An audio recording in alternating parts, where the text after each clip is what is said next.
வணக்கம். Jagan capital zone. வார வாரம் எக்ஸ்பைரிக்கு மட்டும் உங்களுக்கு லாபம் கொஞ்சம் அதிகமா வர்ற மாரி இருக்குது. அதே மாரி நஷ்டம் வந்தாலும் கொஞ்சம் குறையா வர்ற மாரியான ஒரு உணர்வு இருக்கு. அ அதுக்கான காரணம் என்ன அப்படின்னு நெறைய பேர் கேட்டிருந்தாங்க. ஸோ அதுக்காக ஒரு காணொளி போட்டுறலாம் அப்படின்ட்டு தான் அந்த வீடியோ. ஸோ பார்த்தீங்கன்னா வந்து எப்படி வந்து என்னுடைய அ அ லோயர் ரிஸ்க், அ அதாவது ரிஸ்க் வந்து கம்மி. ஆனா ரிட்டர்ன் வந்து அதிகம். முக்கியமா பார்த்தீங்கன்னா எக்ஸ்பைரி ட்ரேடிங்க்கு. அது ஏன் அப்படிங்கிறத இந்த காணொளியில பார்க்கலாம். சரி. முதல்ல வந்து இதுக்கு முன்னாடி நம்மோட அதாவது ரிட்டர்ன், ரிஸ்க், வின் ரேஷியோ. அதாவது சொல்லப்போனா வந்து லாபம், ரிஸ்க் எவ்வளவு, சக்சஸ் அதாவது வந்து வெற்றி சதவீதத்துக்குள்ள எவ்வளோ, ரிலேஷன்ஷிப் ஒண்ணுக்கு ஒண்ணு எப்படி பின்னி பிணைஞ்சிருக்குன்னு பார்க்கலாம். பொதுவா வந்து நீங்க higher the risk, higher the return. அதிகமா ரிஸ்க் எடுத்தீங்கன்னா, அதிகமா ரிட்டர்ன் வரும். அதுதான் ஒரு ரகம். ஒரு உதாரணத்துக்கு பார்த்தீங்கன்னா, ட்ரெண்ட் ஃபாலோயிங் சிஸ்டம்லாம் எடுத்துட்டீங்கன்னா வந்து, உங்களுக்கு ரிட்டர்னும் எக்கச்சக்கமா இருக்கும். அதே மாரி லாஸும் எக்கச்சக்கமா இருக்கும். ட்ராடவுன் சொல்லக்கூடிய வறட்சி காலங்கள் இல்லையா? தொடர்ந்து லாஸ் ஆச்சுன்னா, அதோட ட்ராடவுன் பீரியடும் எக்கச்சக்கமா இருக்கும். ஸோ அதிகமான ரிஸ்க் வேணும்னா, அதிகமான ரிட்டர்ன் வேணும்னா, அதிகமான ரிஸ்க் எடுக்கணும். அது உங்களுக்கு தெரிஞ்சிருக்கும். ஆ நார்மலா சொல்லப்போனா ஃபியூச்சர்ல ட்ரேட் பண்றதெல்லாம். சரி. அப்புறம் lower the risk, lower the return. ஆமாங்க. ரிஸ்க் கம்மியா எடுத்தா உங்களுக்கு லாபமும் கம்மியா வரும். ஒரு உதாரணத்துக்கு சொல்லப்போனா, நீங்க அயர்ன் கான்டூர் தூரம் தூரமா வந்து பண்ணீங்கன்னா வந்து, ஏதோ ரூ. 15 ரூ. 20 பிரீமியம் கலெக்ட் பண்ணுவீங்க. அதே மாரி அட்ஜஸ்ட்மென்ட் பண்ணி ஏதோ கொஞ்சம் 1% 2% மாசத்துக்கு நீங்க எடுக்க முடியும். So lower the return, lower the risk. கரெக்ட்டுங்களா? இன்னொன்னு இருக்குது.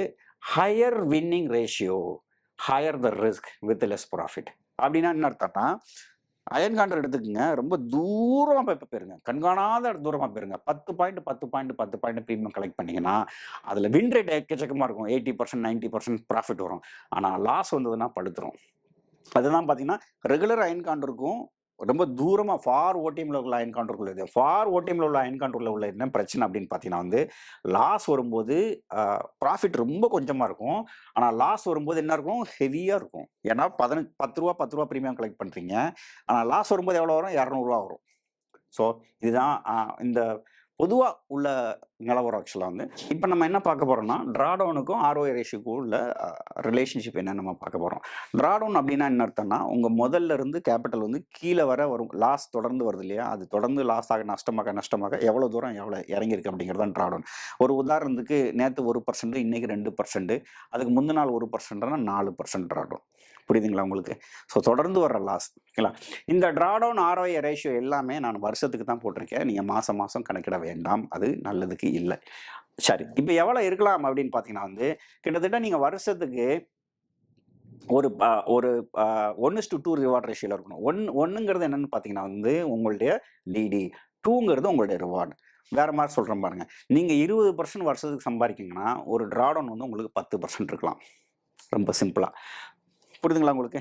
ஆனால், ஒரு நல்ல ட்ரேடர்ன்னு வச்சுக்கிட்டீங்கன்னா, 30% சம்பாரிச்சா 10% ட்ராடவுன். 1:3 இருக்கணும். அதாவது வருஷத்துக்கு நீங்க 30% சம்பாரிச்சீங்கன்னா, 10% ட்ராடவுன் இருந்துச்சுன்னா, அது ஒரு குட் சிஸ்டம்னு சொல்லலாம். சரிங்களா? சரி. ஆனா, என்னுடைய ரேஷனல் பார்த்தீங்கன்னா, என்னுடைய இது பார்த்தீங்கன்னா, என்ன மாரி வேலை செய்யுதுன்னா, கிட்டத்தட்ட 1:4ல வேலை செய்யும். 1:4ன்னா என்ன அர்த்தம்னா, நான் வருஷத்துக்கு 40% எதிர்பார்க்கிறேன்னா, 40% எதிர்பார்க்கிறேன் அப்படின்னு சொன்னோம்னா, 10% ட்ராடவுன் என்னுடைய சிஸ்டத்துல வரும். புரியுங்களா? என்னுடைய சிஸ்டத்துல 10% வருதுன்னா, அப்ப ரிட்டர்ன் எவ்வளோ வரும்? என்னோட அத 4ஆல பெருக்கிக்கணும். கிட்டத்தட்ட வருஷத்துக்கு 40. அதனால தான் நான் சொல்றேன், இந்த டிடி, ஆர்ஓஐ ரேஷியோ எல்லாமே நீங்க வருஷத்துக்கு தான் பார்க்கணும். பேக் டெஸ்ட் பண்ணும்போது இத தான் மைண்ட்ல வச்சுக்கணும். புரியுதுங்களா உங்களுக்கு? 1:4 1:4ன்னா என்ன அர்த்தம்? நீங்க வந்து வருஷத்துக்கு 1% வருஷத்துக்கு 1% ட்ராடவுன் வருதுன்னா, அத விட 4 மடங்கு வந்து லாபம் சம்பாரிக்க முடியணும். அப்படின்னா தான் வந்து எக்ஸலென்ட் ட்ரேட். ரைட்டுங்களா? சரி. அதான் உங்களுக்கு தெரியும். என்னோட ட்ராடவுன் வந்து எப்பவுமே 10%. என்னுடைய டார்கெட்ட பார்த்தீங்கன்னா, எப்பவுமே பார்த்தீங்கன்னா 40%. அதாவது டிடி பார்த்தீங்கன்னா 10%, டார்கெட் பார்த்தீங்கன்னா 40%. அதத்தான் நான் என்ன பண்றேன்னா, நான் தொடர்ந்து முயற்சி பண்ணிட்டு இருக்கேன். சரி. இப்போ டிடி, ஆர்ஓஐ ரேஷியோலாம் தெரிஞ்சு போச்சு. அடுத்து என்ன பண்ணணும்? How to I make higher return with lower risk? இதுக்கு ரொம்ப சிம்பிளானங்க. ஃபர்ஸ்ட் நீங்க என்ன பண்ணணும்னா வந்து, உங்களுக்கு அதிகமான ரிட்டர்ன் வேணும், ரொம்ப குறைவான அ அ ரிஸ்க்ல அப்படின்னா, முதல்ல நீங்க சூஸ் பண்ண வேண்டியது higher win rate ratio strategy. அப்படின்னா என்ன அர்த்தம்னா, அதிக வெற்றி சதவீதம் உள்ள ஸ்ட்ராட்டஜிஸ் என்னவோ அத தேர்ந்தெடுக்கணும். அதிக வெற்றி சதவீதம் இருந்ததுன்னா, அதுல லாஸ் வரும்போது ஹெவியா வருமே! அப்படின்னு நீங்க ஒரு கருத்து சொல்லலாம். அதுக்கு பின்னாடி வரேன் நான். சரி. ஒரு ஆப்ஷன் செல்லிங் ஸ்ட்ராட்டஜின்னு வச்சுக்கங்களேன். Always slice the order. நீங்க ஒரே ஒரு ஸ்ட்ராட்டஜி மட்டும் வச்சுக்க கூடாது. அது மாரி ஒரு 20 ஸ்ட்ராட்டஜி வச்சுக்கணும். ஹையர் வின் ரேட் உள்ள ஸ்ட்ராட்டஜிஸ் வந்து ஒரு 20 ஸ்ட்ராட்டஜி வச்சுக்கணும். சரிங்களா? அண்ட் என்னன்னா, கடைசி வரை அந்த பொசிஷன வச்சிருக்க கூடாது. அதுதான் கீ பாயிண்ட். இந்த ஹையர் வின் ரேட்ல உள்ள பொசிஷன்லாம் உள்ளதெல்லாம் எடுத்துக்கிட்டீங்கன்னா, இப்ப நான் ஒரு ஆப்ஷன் வந்து ரூ. 20 செல் பண்றேன்னா, டக்குன்னு ரூ. 4க்கு வரும். ஆனா பிரச்சனை என்னன்னா, அந்த ரூ. 4 வச்சுட்டு கடைசி வரை தேய்ச்சுக்கிட்டே இருப்பாங்க. அந்த மாரி நீங்க பண்ணக்கூடாது. இதுல உள்ள கீ பாயிண்ட் என்னன்னா, இந்த ஹையர் வின் ரேட் உள்ள ஸ்ட்ராட்டஜிஸ நீங்க கடைசி வரை வச்சிருந்தா தான் பிரச்சனை. கடைசி வரை வச்சிருக்க மாட்டேன் அப்டின்னா, அது பிரச்சனை இல்ல. அதே மாதிரி ஹையர் வின் ரேட் உள்ள ஸ்ட்ராட்டஜிஸ நீங்க மொத்தமா ஒரே டயத்துல போட்டாலும் பிரச்சனை. ஏன்னா மாட்டிப்பீங்க. அதனால தான் ஸ்லைஸ் பண்ண சொல்றேன்.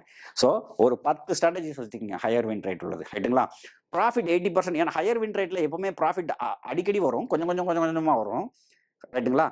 கொஞ்சம் கொஞ்சமா வரும்போது நீங்க 80% டக்குன்னு வந்தவுடனே டக்குன்னு முடிச்சிடணும். புரியுதுங்களா உங்களுக்கு? அதான் நான் என்ன பண்ணுவேன்னா, 80% ப்ராஃபிட் ரீச் ஆன உடனே அத கட் பண்ணிடணும். புரியுதுங்களா உங்களுக்கு? இப்ப ரூ. 20 செல் பண்றீங்க. ரூ. 4 வந்துச்சுன்னா அத போட்டு தள்ளிறணும். ரூ. 16 ப்ராஃபிட்டோட வெளில வந்துரணும். அந்த ரூ. 4 வெளில எடுத்துட்டு அடுத்த ஸ்ட்ராட்டஜிக்கு போயிரணும். ரைட். அதுக்கப்புறம் என்ன பண்ணா, enter with new winning ratio. மறுபடியும் என்னன்னா புதுசா ஸ்ட்ராட்டஜிஸ் போட்டே இருக்கணும்.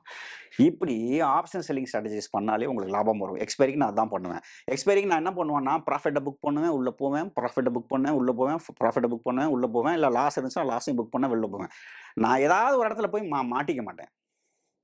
ஏதாவது ஒரு பொசிஷன்ல போய் நான் மாட்டிக்க மாட்டேன். ஒண்ணு ஸ்டாப் லாஸ் போட்டு வெளில வந்துருவேன். இல்ல ப்ராஃபிட்ட புக் பண்ணிட்டு வெளில வந்துருவேன். உள்ள போவேன், வெளில வருவேன், உள்ள போவேன், வெளில வரேன். இதே தான் பண்ணிட்டே இருப்பேன். சரி. இப்படி பண்ணும்போது உள்ள போயிட்டு வெளில வரும்போது எப்படிங்க ப்ராஃபிட் வரும்னா, அதுக்கு நீங்க ஹை வின் ரேட் உள்ள ஸ்ட்ராட்டஜிஸ் நீங்க தேர்ந்தெடுத்துருக்கணும். தேர்ந்தெடுத்தா மட்டும் தான் அதுக்கு சாத்தியம். இல்லைன்னா சாத்தியம் கிடையாது. Reuse the capital and enter strategies. இங்க லாபம் எப்படி வருதுன்னா, உங்க ஸ்ட்ராட்டஜிஸ்னால வரல. உங்க கேபிட்டல பல தடவ பயன்படுத்துறீங்க. வேற வேற மாரி சொன்னா துஷ்பிரயோகம் பண்றீங்க. மறுபடியும் உள்ள போயிட்டு வெளில வரீங்க. அதனால தான் உங்களுக்கு லாபம் அதிகமா கிடைக்குது. Slicing all the trading strategies. எதுக்கு ஸ்லைஸ் பண்றேன்னா, நான் முதலே சொன்ன மாரி, இது ஹை வின் ரேட்ன்னு சொல்லிட்டேன். அதிகமான வெற்றி சதவீதம் இருக்குன்னு. அதுல உள்ள பெரிய ரிஸ்க் என்னன்னா, ரிஸ்க் ஆகும்போது பெருசா வந்துரும். அதனால வந்து ஸ்லைஸ் பண்ணிட்டீங்கன்னா, ஏதாவது ஒரு ஸ்ட்ராட்டஜிக்கு தான் அந்த ரிஸ்க் வருமே தவிர, எல்லா ஸ்ட்ராட்டஜிக்கும் வராது. அதனால தான் நம்ம ஸ்லைஸ் பண்றோம். ஏன்னா இதுல ரிஸ்க் அதிகமா இருக்கு. ரிஸ்க் அதிகமா இருக்கும்போது என்ன பண்ணணும், ஸ்லைஸ் பண்ணிடணும். ஸ்லைஸ் பண்ணிட்டீங்கன்னா உங்களுக்கு ரிஸ்க் கம்மியாயிருது இல்லையா? டைவர்சிஃபை ஆயிடுது இல்லையா? ரைட். கீப் லாக்கிங் த ப்ராஃபிட். அப்படின்னா நான் சொன்னேன்ல 80% வந்தவுடனே நீங்க என்ன பண்ணலாம்னா, ப்ராஃபிட்ட புக் பண்ணி அடுத்தடுத்த கட்டத்துக்கு மார்ஜின வந்து நீங்க என்ன பண்ணலாம், யூஸ் பண்ணலாம். Keep margin free for adjustments. எப்பவுமே ஒரு 10% மார்ஜின் வந்து வச்சுக்கணும். அட்ஜஸ்ட்மென்ட்டுக்குன்னு தனியா வச்சுக்கணும். நான் சொன்ன மாரி என்னோட பேஸ்கெட் சைஸ் பார்த்தீங்கன்னா வந்து 15L எக்ஸ்பைரிக்கு. கிட்டத்தட்ட பார்த்தீங்கன்னா வந்து நான் ட்ரேட் எடுக்கிறது 50 லட்சத்துக்கு எடுக்கிற மாரி வந்து அதிகமா எடுப்பேன். இதுல எதுனா வந்து அது எப்படி உங்களால முடியுது எக்ஸ்போசர்ல இல்லன்னு கேட்டீங்கன்னா, நான் சொன்ன மாரி வந்து ப்ராஃபிட் வந்தவுடனே புக் பண்ணி என்ன பண்ணுவேன், நான் வந்து ரீயூஸ் பண்ணிட்டே இருப்பேன். மாத்தி பயன்படுத்திட்டே இருப்பேன். லாஸ் வந்தாலும் கட் பண்ணிட்டு மறுபடியும் ரீயூஸ் பண்ணுவேன். இதுதான் என்னோட திட்டம். ஆனா என்னுடைய ரிஸ்க் எப்பவுமே பார்த்தீங்கன்னா வந்து 15 லட்சத்த பொறுத்து தான். எக்ஸ்பைரி பொறுத்தவரைக்கும் 3% போர்ட்ஃபோலியோ ஸ்டாப் லாஸ். 45,000 லாஸ் வந்துச்சுன்னா நான் கட் பண்ணிடுவேன். நீங்க எவ்வளோ எக்ஸ்போஷர்னாலும் ரன் பண்ணலாம், எவ்வளோ தரனாலும் ரீயூஸ் பண்ணலாம். ஆனா எவ்வளோ ப்ராஃபிட்னாலும் டார்கெட் பண்ணலாம். ஆனா உங்க ரிஸ்க் வந்து உங்க கேபிட்டல்ல தான் இருக்கணும்.